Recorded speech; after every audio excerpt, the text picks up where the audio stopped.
God bless my haters. God bless fake hoes. God bless these haters. Cause God don't leave no sad. All I do is get it. All I do is get it. All I do is get it. All I do is get it. All I do is get it. All I do is get it. All I do is get it. All I do is get it. So God bless you snake niggas. God bless you snake hoes. God bless you fake players. Cause God don't leave. Okay. I think we got a countdown this time, Emmanuel. I think we're live. I didn't hear the countdown. No, it's a digital countdown. So I am Shirley Ann Phillips the third, right? I'm the third. And you are Emmanuel Anzulez, aka. Yep. Well, according to this, it says I'm Shirley Phillips. You know what? I can't. We're sorry, so everybody. We are unexpectedly in these COVID streets once again. So our engineer is actually working offsite. So if it's a little crazy, you can blame it on Coronisha, okay? COVIDisha, whatever her name is. We're ready for her to go.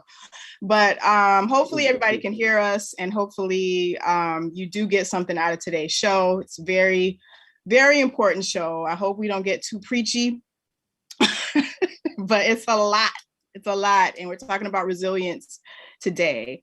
And I don't think that this topic could have come at a better time than right now, because there are a lot of people that are struggling, not just financially, but mentally struggling. And our guest today, Mr. David Wiley Long, is going to give us some insight on what it means to be resilient and what it means to turn your struggles and turn your tragedies into triumph at all times. Okay, not just during COVID, but forever, ever, ever, ever. So before we do bring him on, Emmanuel, I just wanted to check in with you, boo, because we haven't seen each other. I know, Shirley, you look gorgeous, honey. Thank you, boo. Bitch lost 50 pounds. Bitch lost 50 pounds. You don't know how to act. Don't know how to act. You know what I'm saying? I got the good hair, not the cheap hair. I got the good hair today. So what had happened was during COVID, I gained like 28 pounds. So I had to lose that 28 plus the rest. So now I'm like back at where I was when I first moved to New York. So I'm at ground zero. So now I can lose the 30 that I needed to lose. Good for you, Shirley. How are you feeling? Like, I feel amazing. I have so much more energy.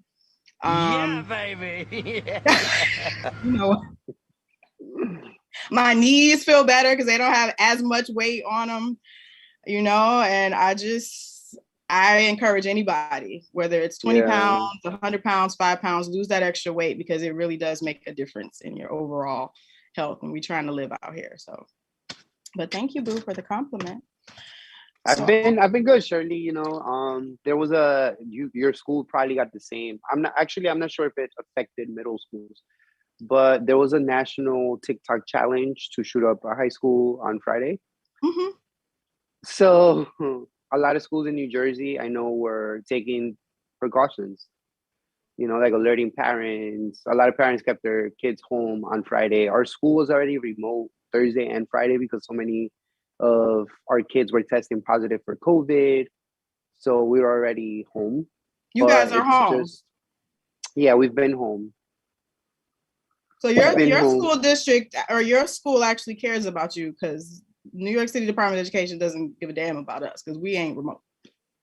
Even though all these kids are testing positive, do they test kids on site at your school?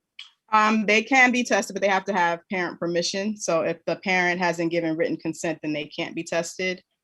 A lot of kids, I did like a survey, and I was just asking my students, like, you know, when was the last time you were tested for COVID? Many of the kids haven't been tested since like May, July, and September. I'm like, so why? What's going on? And they're like, I don't know. So I think a lot of parents don't really want to know because they are afraid to go remote. So it's a babysitting service we are.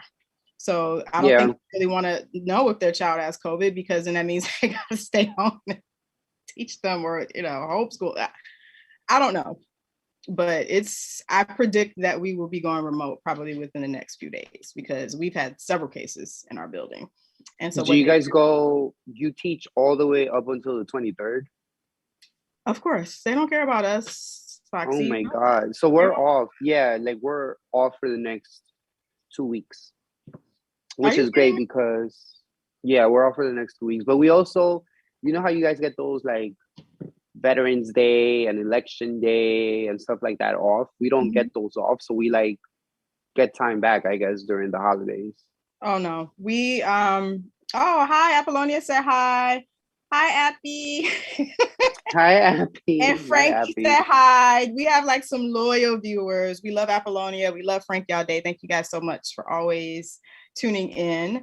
But no, they don't care about us, Emmanuel. They don't care that you might have family, you might have to get on a flight because we are a babysitting service. So I cannot. But ouch. Before we go to break, I wanted to quickly talk about I need to know what your resolutions are because I have a couple. Now I don't normally make New Year's resolutions, but what are you trying to do differently in 2022? Damn, you got me there. So I always talk about just getting my mind, body, and soul together. The start of the year is almost like a recharge in my energy, and it allows me to remember and refocus on mind, body, and soul. Period. Right. But this year, I kind of want to take care of business. Like I want to chase the bag, not to sound, cliche, but I definitely want to focus on business ventures and making sure that I'm earning income, not just through my 9 to 5. Not just surviving. Not just survive, because I'm literally that right now. And it sucks. I can even hear it in you. You sound like you might be a little congested, and I know that that's just from being overworked. Yeah, girl. Because you don't get sick. I never get sick, ever. But yeah, like I'm exhausted, and you can't catch up. You can't catch back up on sleep, or the exhaustion that your body has to go through. Like you can't get that energy back. So you can just recharge and do better moving forward. And I'm just exhausted, Shirley. And I also just I told you I'm in grad school too. It's a lot. So it's And I tip my hat to you because your school, you guys work like hard. So to do that and to be in grad school, that's a lot. Charles says his New Year's resolution is to stop making resolutions. You know what? That was my resolution like in 2012. Oh, it's Johnny. But I had to change that this year because there are a lot of things that I've been carrying over year to year, and that has to stop. And one major thing I need to do is to stop putting other people before myself. I do that a lot. Like I'm more concerned sometimes about people's futures and well-being more than they are, or more than I'm concerned about my own. And I have to stop doing that. That's that Pisces stuff. So we're not doing that in 2022. So it's going to be. I know we got to keep reminding ourselves that, Shirley, because we're selfless in that way. Very selfless and very. I mean, I'm not saying that I'm going to become selfish, but I'm saying I need to go back. I'm an only child, so I need to go back to being more self-centered, not selfish, but self-centered, meaning focusing on myself first. Then I can help other people. I just can't. It's like being on an airplane, honey. The first thing is like if the airplane goes down and the gas masks come down, right? Like you got to put it on yourself first. So you got to do that. You got to have the airplane mentality, honey. I like that. The airplane, you know what? We got to come up with an acronym for that. David is very good at that. Listen, throughout his book, I'm like jotting down all these acronyms that he came up with. So he's going to have to talk to us about how he finagles these acronyms. But, oh gosh, we have all these messages. Hi, everybody. I'm trying to multitask. I'm ADD. It's hard. Thank you, everybody that is chiming in. I will reach out to you individually in a second. But I wanted to know, student-wise, did you find that your students were becoming like increasingly crazy right before you guys went remote, like crazier than normal? Because we did. So I noticed that they were getting crazier up until Thanksgiving. Like that little like break that we had. They needed those days to come back and be normal. To be normal. So when we came back from Thanksgiving, it was a little better. Mhm. But you can sense the tension. Like you can feel the tension. It's pretty blatant. It's tangible. Yeah. And it's a different type of tension than I'm used to. We've been in these streets for it's a different beast. Like it's entirely unlike anything we've ever experienced as educators, right? We've been doing this for over 10 years. Mhm. So we've seen it all. Like any scenario possible, it's been in our classroom or within our school. Mhm. But this is an entirely new set of obstacles that we have to deal with in the classroom and with the adults too. You know, because a lot of even our leadership teams are scrambling to try to figure out how to make the situations better. Mhm. And you're seeing the tension within their actions and their interactions daily also. So everybody's going through stuff.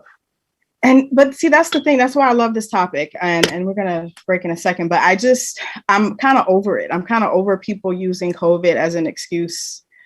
I'm tired of like all the fear and the anxiety. Yep. I just feel like this is where people's spiritual foundations and their core values and stuff have to kick in. Whether you're Christian or Muslim or whatever, agnostic, whatever it is that governs the decisions that you make and the way that you live your life, I think that's where this really is being tested. And for me, if we go remote, we go remote. Like I'm not worried about it. I haven't been able to smell or taste since November 14th, but yet all my COVID tests are negative. So I'm not going to sit here and worry like, oh my God, I can't. It's actually helping me. So I've been able to see the good in it. It's helping me eat all the crappy, healthy foods that I don't want to eat because I can't taste it. It made me appreciate my senses because we take so much for granted, Fox. Like I know. Telling people like, did you wake up? Did you taste your coffee today? You did? Because I sure didn't. So why don't you be grateful for that instead of complaining and, you know what I mean? And moaning and pissing and moaning about what's going wrong. We have to focus on the positive, as corny as it sounds. But I want to talk more about that when we bring our guest on. Again, we have our guest, David Wiley, who is the author of, if you guys can see this, Up Against the Wind, Chasing David Wiley. And he's going to explain to us what this is and why this is and how this can help you to become a resilient biatch. And biatches can be men or women. Okay, doesn't matter. So we're gonna take a quick break, and we will be back. Right, on with the comment section.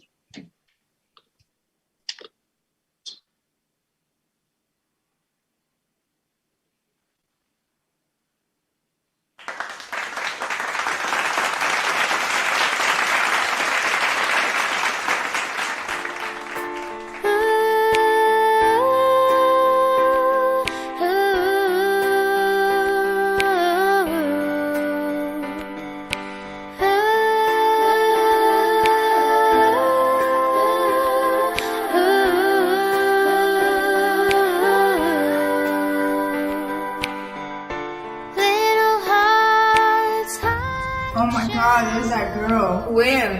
Hello, right there. That's inside. Oh, that girl. She thinks she's all that.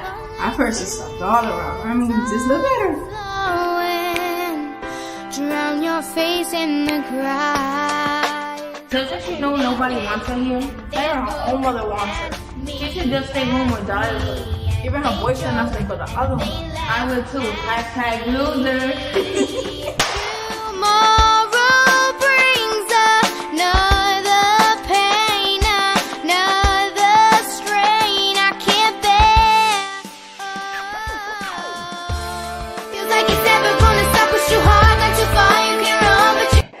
The suicide of a teenage girl in British Columbia is drawing attention tonight to the issue of bullying. Before she died, she chronicled online what she'd endured. Now, as Duncan McHugh reports, much of the response is also appearing online. Bullying and suicide has been a great issue on today's world. But what would happen if we would have stopped what's happening and became friends with the person being bullied? Maybe the results would have been different. Let's watch this video again, but this time, let's stop this and see what happens. Oh, that girl, she thinks he's all that. I've heard some stuff all around. I mean, just look at her.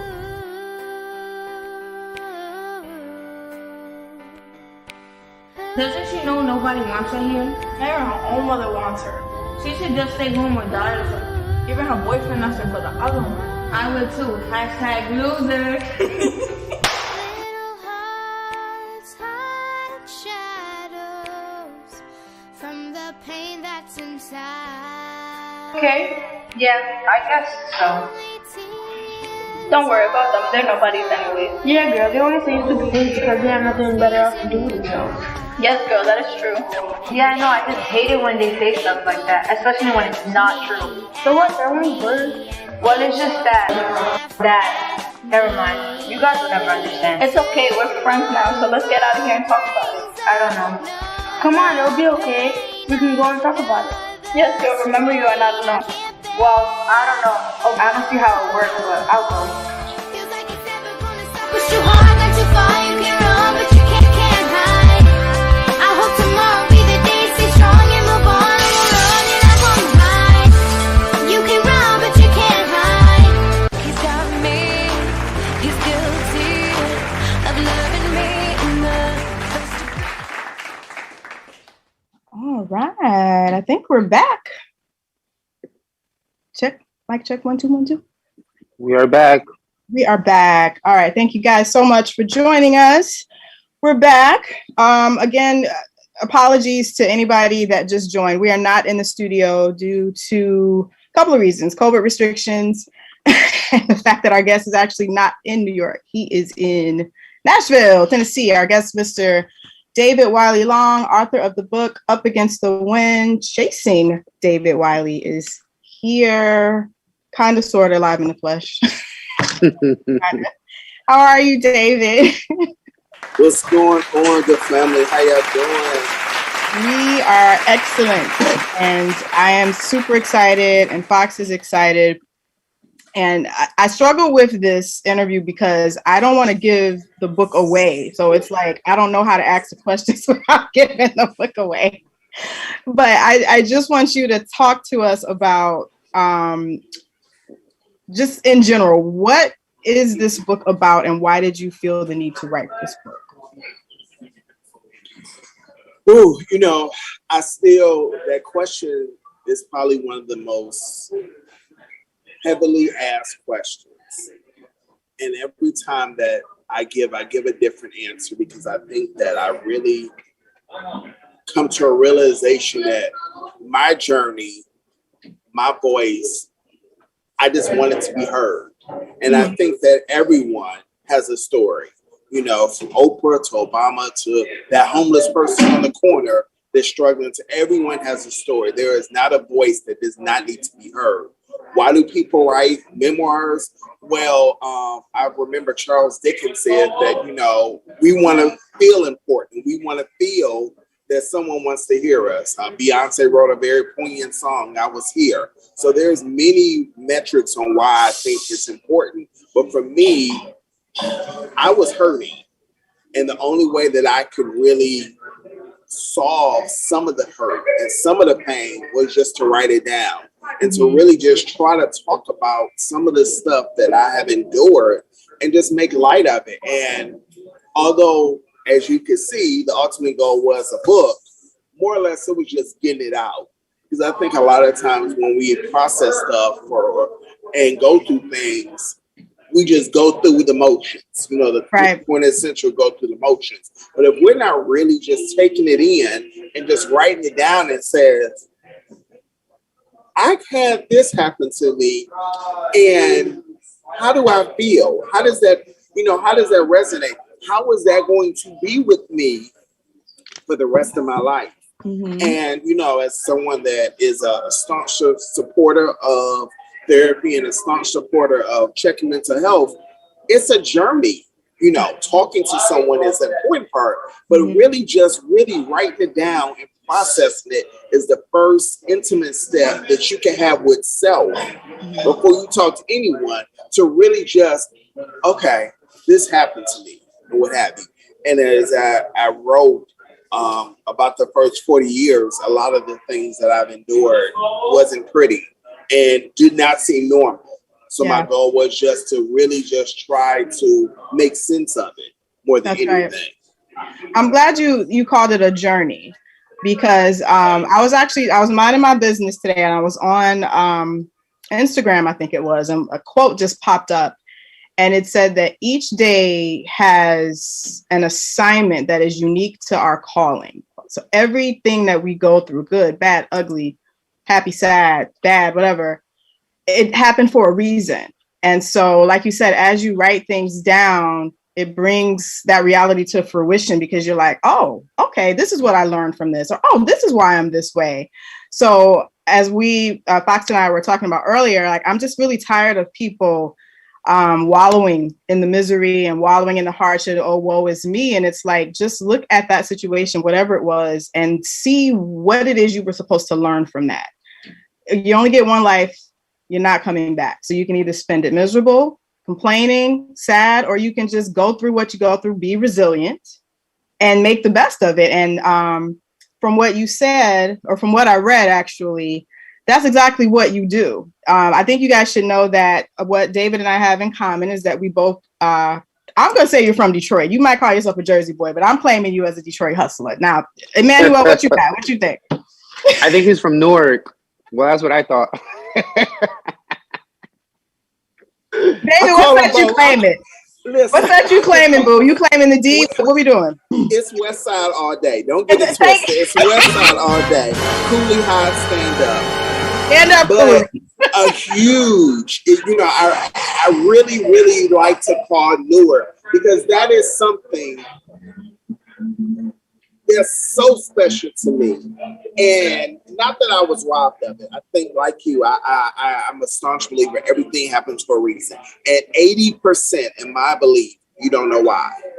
80% to why you like ketchup over mustard, to why you ran into a friend 5 minutes later on a train. Everything happens for a reason. And my existence of being born in Jersey, migrating to Detroit at 5, and then going back at age 20. So that's why I kind of do the duality of Jersey and Detroit, is because that's where I started to learn myself and what have you. So Detroit all day, I know West Side, East Side, Mr. Popo. I mean, we can go down the list, Detroit what? all day.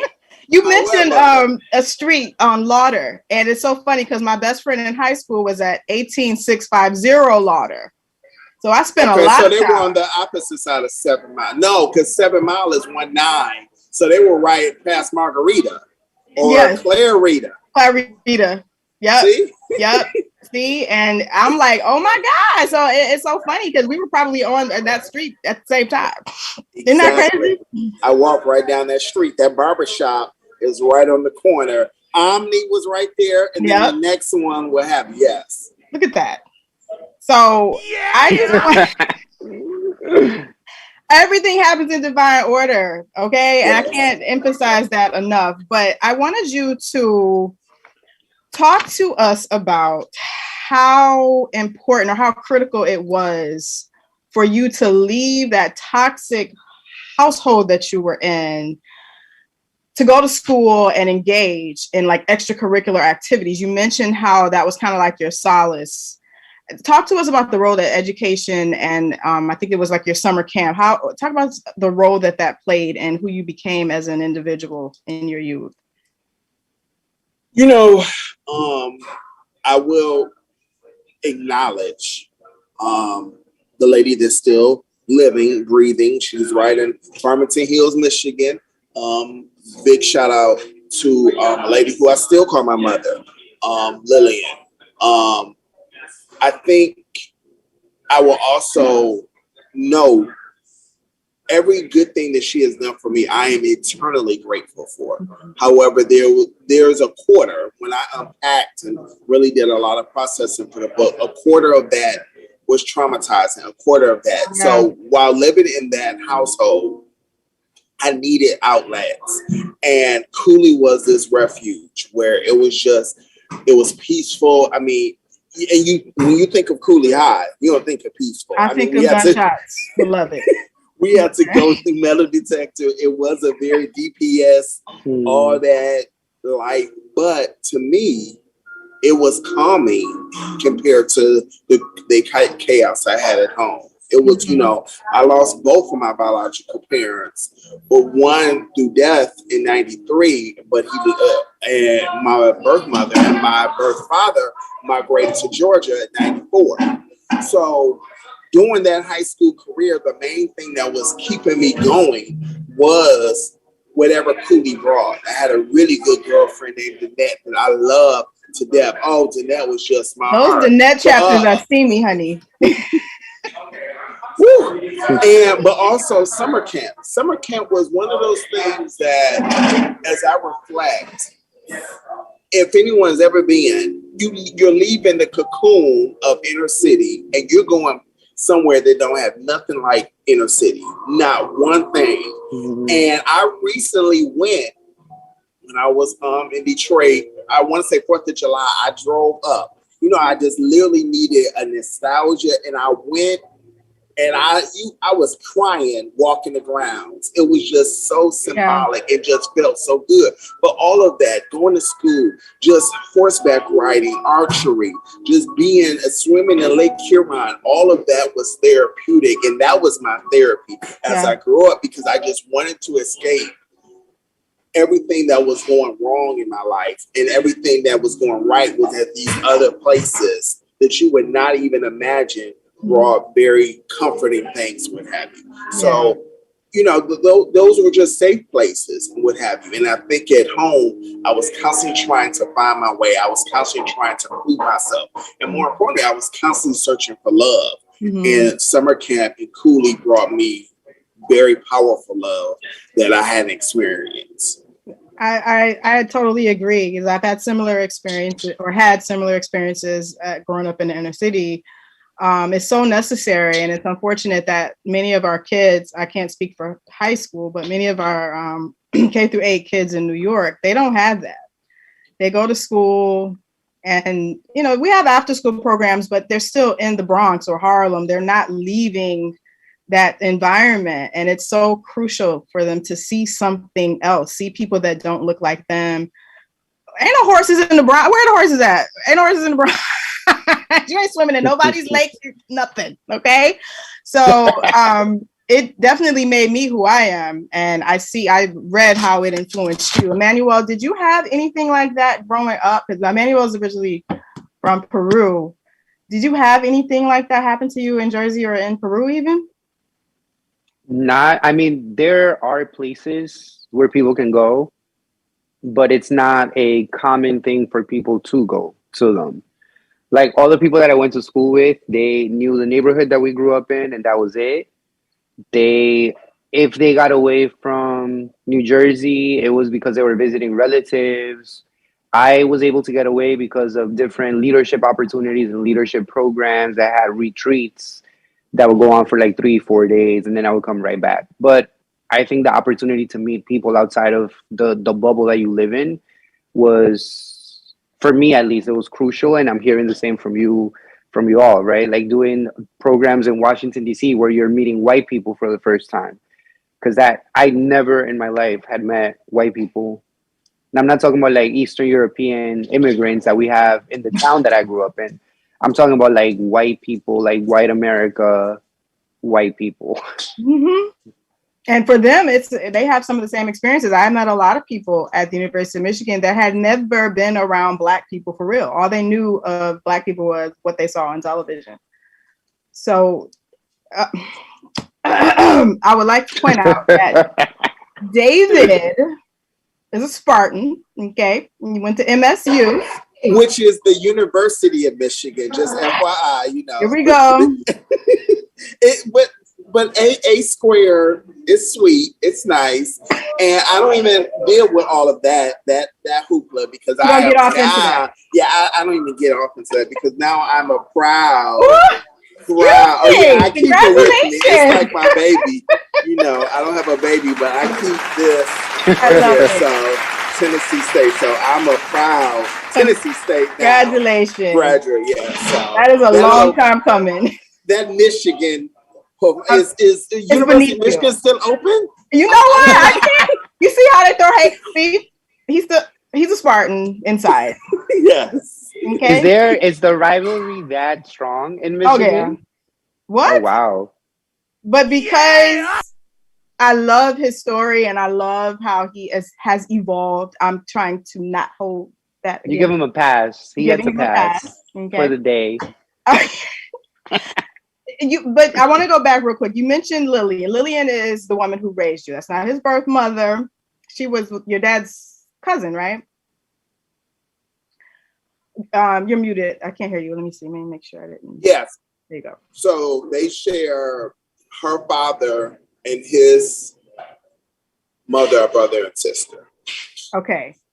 She seems like you said, her love was kind of conditional. Or someone says, don't knock the Bronx. We have lots of animals walking around freely. Yeah, y'all have rats walking around freely. Whatever. Shirley, we're gonna get canceled in the Bronx. I'm gonna get canceled.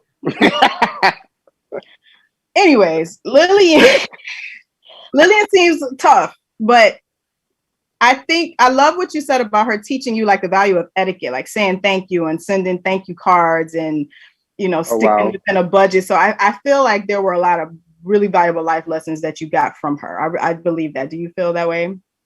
Yeah, and that's why I made mention, everything that lady has, my mother, and I'll even, to the day I die, I will always honor her because she did raise me. Mm-hmm. She definitely gave me so much that I use present day. Every single thing has been impactful. And it's important to know, as we talk about resiliency and what have you, it's okay to not like everything about someone. It's okay to have disagreements with someone that you love. It is not, it is not critical to really assess some of the bad that happened in your life and the trauma and everything that comes with it. And she is a prime example. Most of that stuff, 75% of that stuff, excellent. Mm-hmm. Excellent. Mm-hmm. But to the level where it had got to the level where I didn't think someone loved me if I didn't get a card from them. So it could be the complete opposite in one regard. Wow, they didn't acknowledge my birthday, so maybe they don't receive what I give and what have you. So I say all that to say is that when you love on someone and when you are processing something that you get from someone, you can critically assess it, and that's okay. That is your right. That is part of resiliency, of just learning more about yourself and the ramifications and what have you. And I think that was something that, I'll be frank, half the family hated it. Half the family is at war with me because I air dirty laundry or I told my truth. But I had to free myself in order to be who I am and what have you. And if you read the book, you'll read where I'm coming from in my place and what have you. Yeah.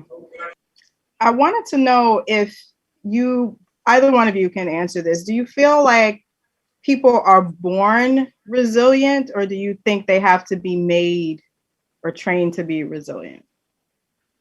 Because I feel like, David, you were born resilient. Because even when you said you used to retreat like into the basement or whatever, or when you were punished, you went to the basement, you found a way to adapt to whatever trauma you were going through. Do you feel that people are born that way, you guys? Emmanuel, I'm curious to hear your I think people are made resilient. I think that you learn it. You can learn it as early as, a few months. You have to adapt. You have to build a defense mechanism for yourself or some sort of coping strategy, at least in my opinion, because I've gone through my fair share of trauma, and there are characteristics that I possess today and traits that I possess today that have a connection to something that I experienced in my childhood that I still do to this day to protect myself. To protect yourself. Yep. And one of them is I go numb. Like I am trained to go numb. So if something is way too emotionally taxing, or I know has the potential to be too draining of my energy, I just feel nothing. I retreat, into this like numbness. And my family, when I was growing up, would see it as me being like cold or emotionless. And they would say like, "What's wrong with you? Like, why aren't you crying? Your grandma just passed away." And I'm just like, can't feel anything. Don't feel anything. Interesting. They were arguing the other day about Darwin's theory of evolution, because most people get it twisted. They say, "Oh, only the strong survive." That's not true. He said that only the species that were able to adapt to their environment survived. That's what becomes. That's what is the strong. Yeah. Yeah. So it has adaptable. nothing to do with how smart you are, how strong you are. It's your ability to adapt. Adaptability. Yeah. It's crucial. David. Yeah, I think my resiliency, it took everything in me to send this book to the publisher. Because I knew it's out there. I tell some things that I had just never talked about. I said some things that was tough to make pretty. I said some things that I really was conflicted on. Is this too much? Why am I doing this? What have you? And I think ultimately when I pressed the send button, I felt relief. And I think the resilience, I think it evolves. Yes, you don't know how strong you are until you're pushed. And I think that is something that, if my answer is very short, is that I think we all are stronger than we think we are, but we don't know because we may not be pushed to their respective level to get to that particular point. Because 2020, if you ain't seen no resiliency after 20, I mean, that's resiliency for your ass. Everyone, stay home. Everybody. 9 months. Don't talk to no one. Don't hug no one. I mean, if someone has said, "Well, we endured," everyone would have lost every dollar they've ever owned, because it was like, "Oh no, you can't hug someone. You can't go out." And we're still in it. That's the peculiar thing. It's not like, "Oh, this is yours." This is literally, we're still in it, right? And it probably won't be for a good minute. We're still in the thick of it. That being said, we're pushing through. I mean, not very, not negating and paying homage to the over 800. That's right. 800,000. Come on now, somebody. Come on, resiliency. That right there, I mean, to sit down and absorb and what have you. I mean, to me, you're resilient if you watch CNN every day during the height of the pandemic. That right there is resiliency like no other. Because that death count, and y'all in New York, I'm looking from this is the belly of the beast. No, this is Hades. I'm convinced. Devil walked by me yesterday. This is hell. This is where people go to die. And I'm trying to teach my children, my students, that they have to broaden their horizons and they have to stop with this victim mentality. And I think that this, like I said, this is the final exam for everybody. Yeah. Actually, I feel like we've passed it. We're adults. We're here. You passed. If you're alive, you passed the final. But mentally, the kids are struggling. They're only 13, Manuel, 16, 17-year-olds. They haven't been on earth that long. So they haven't been through a lot. But I'm just trying to train them to get out of that victim mentality. And your story, David, shows that you can do that as a teenager,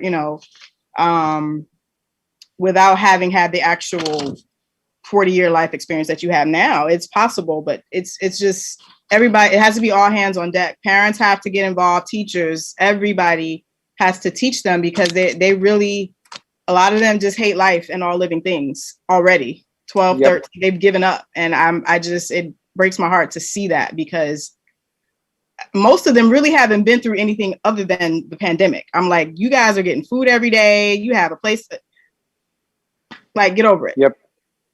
A lot of people who have been through some sort of trauma, their trauma response is to become a victim and see the world as always like having something to take from them. Mm-hmm. So any situation that you place them in, they're always going to feel like, you know, like you're trying to pull a fast one on them. Mm-hmm.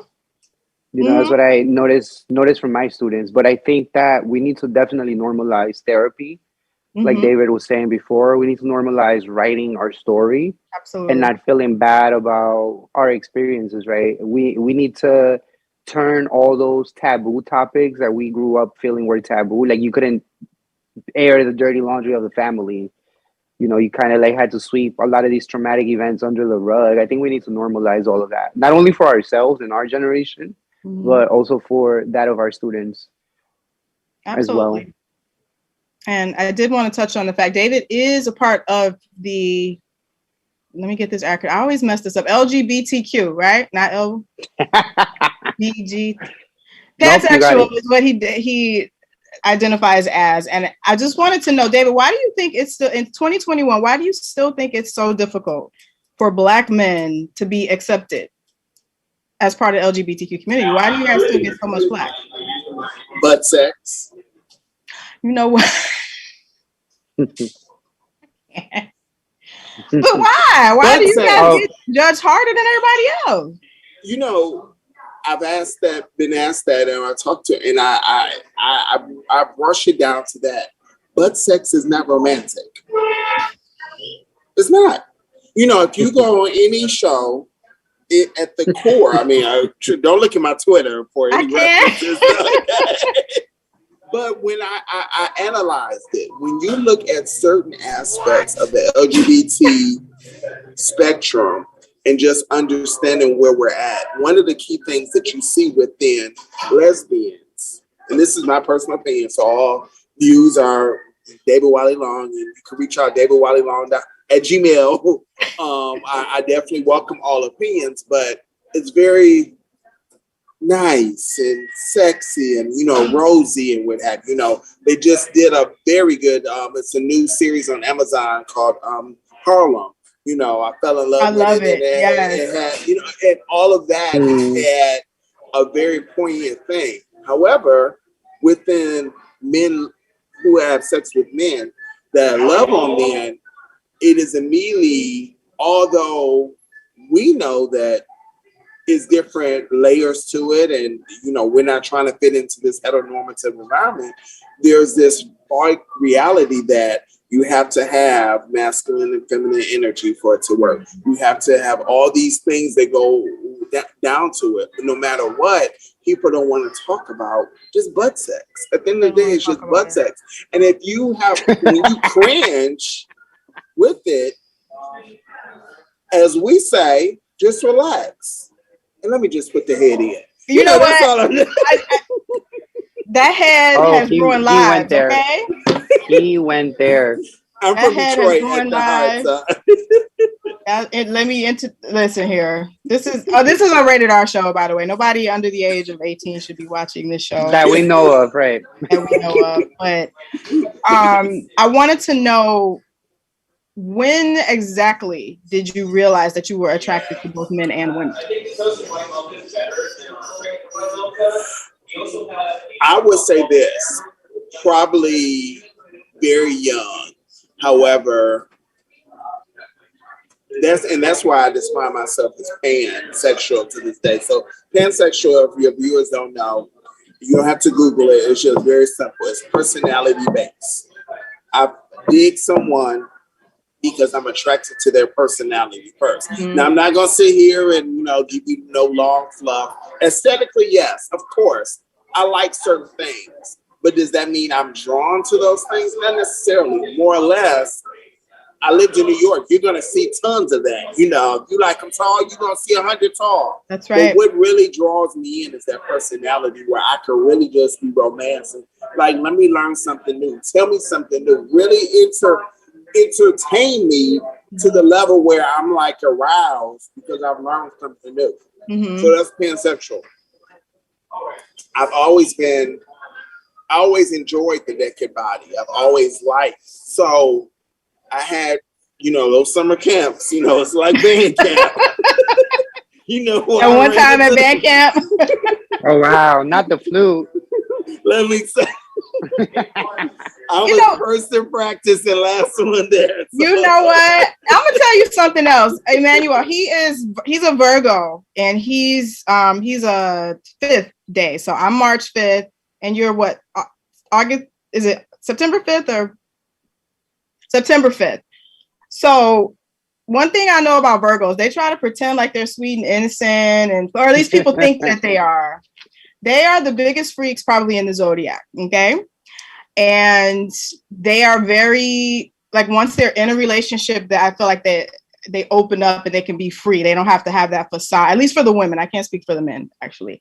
But I feel like once they're in relationships, especially loving, monogamous ones, that's when they can really feel free. Is that true, David? Yeah, we're a little more expressive and way more fluid, what have you. So I agree with you. When is yours, Fox? I'm September 25th. So I'm a Libra. Oh, wow. So there's a 5 in there as well. Okay. Awesome. I gotta look up the 25th now. Okay. I know about the 5. Yes. I know about the 5. Wait, look mine up, Shirley. I'm gonna look it up for you, boo. Numerology, that's my new thing. Yes, but I think I'll say this. I have taught in my day job sexuality, and I hate that, I hate to use this word because it's everyone's like, but sexuality, in my opinion, is fluid. It is something that is evolved, what have you. Because if you research Kinsley was the famed sexologist in 1930. There was a movie, I want to say Ralph Fiennes played him. Or no, Liam. It was either Liam Ralph or Neeson. Okay, I knew it was one of those. They kind of look fake. It was the Kinsey scale having to do with like human sexuality. Yeah. Yes, and that is something that you all should evaluate, because every time that I talk to individuals on same-sex attraction or just sexuality, I said, I want you to think about a porno. And when you're watching a porno, what arouses you on the porno? As if it's a man, if you identify as heterosexual and you're watching a man and woman engage in sexual intercourse, your eye doesn't necessarily take out the man. They're looking at the whole act. And it's not like you're aroused by just one part. And that does not mean that you are homosexual or, bisexual or anything. It's just literally really just taking into how sexuality is and what have you. Because when you're watching the act. You're not watching one certain thing. It's not like you could watch a movie and just look at one character. You're looking at the entire thing. You're looking at the scenery, where they're going, what they're talking about. Everything is taken in to process that. So with that being said, you'll be amazed how many kind of squash their thoughts because of society. If society allowed it way more, we wouldn't be having this discussion. Exactly. I agree. Even just moving or living in New York, I've brought in I've become more open-minded towards sexuality. I mean, I'm heterosexual. I'm not a part of the LGBT community, but when I moved to coming from Michigan, like you even mentioned it in your book, before you went to Michigan State, you felt very much sheltered. Even though you had been in Detroit, you felt kind of sheltered until you ventured out. And that's how I felt coming to New York. Like, cause I always thought Detroit was, advanced and evolved. But then when I moved here, I was exposed to so much. I felt like I was from like Alabama or something. Like here. I mean, if you're not from New York, you might as well be from Southern point, Alabama. I felt like I was from like a trailer park in Alabama somewhere. Like I didn't know anything. Okay? Not a trailer park. A whole trailer park. But we have like 5 minutes left, but I wanted you, David has ran marathons. Okay. He's been in beauty pageants. He's been on several game shows, Fox. So you guys have a lot in common. I was telling Shirley, David, that I feel like you've lived 40 lives in one lifetime. It must be like, no wonder you wrote a book. because you have so much to share. And I feel like it is a disservice to the world that your book is not a TV series or a movie. I totally agree. But thanks for that. I hope so. This was the first step. The second step is being with y'all. So the second step is being with y'all. So thank you for that. But most importantly, it's encouraging others as well. I am an author, I'm a writer, but I encourage others at the very least, write it down. That's right. That is resiliency. Write it down.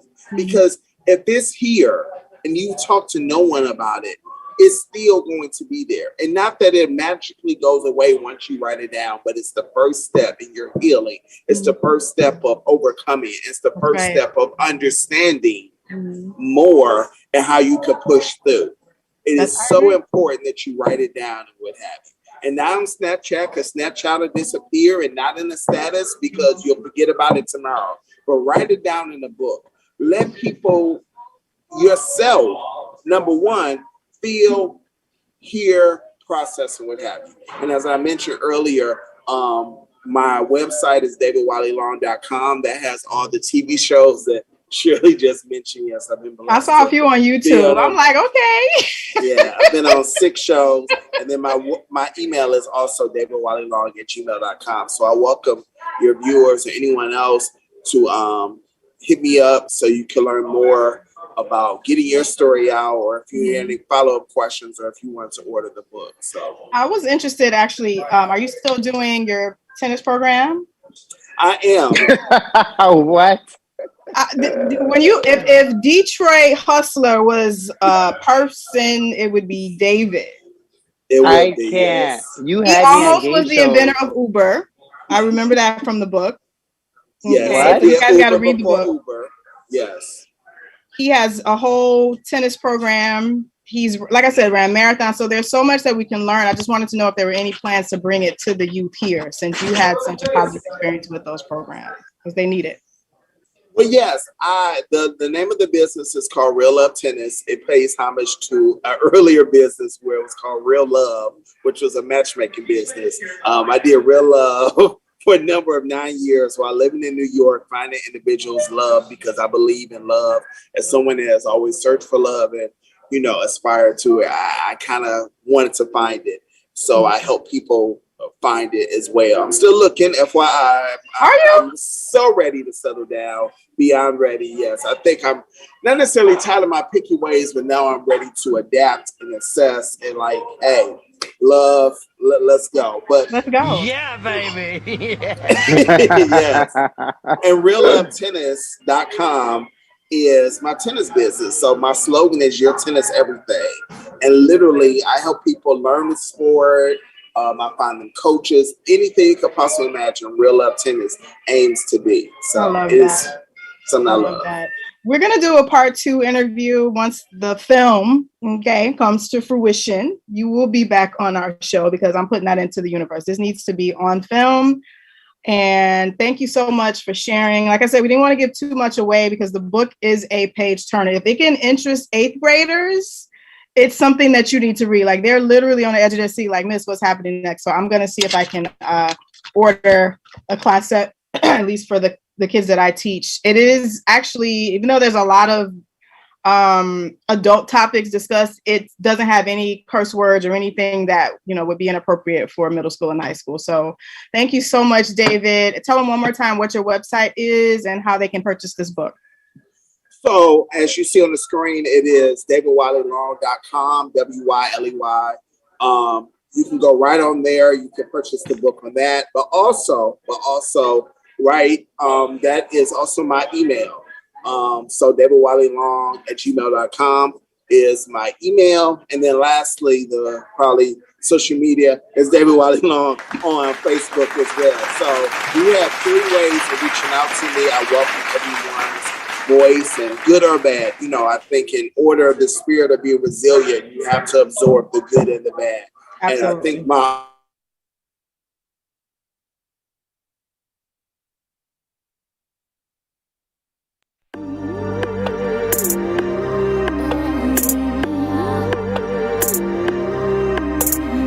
God bless my haters. God bless fake hoes. God bless these haters. Cause God don't leave no sad. All I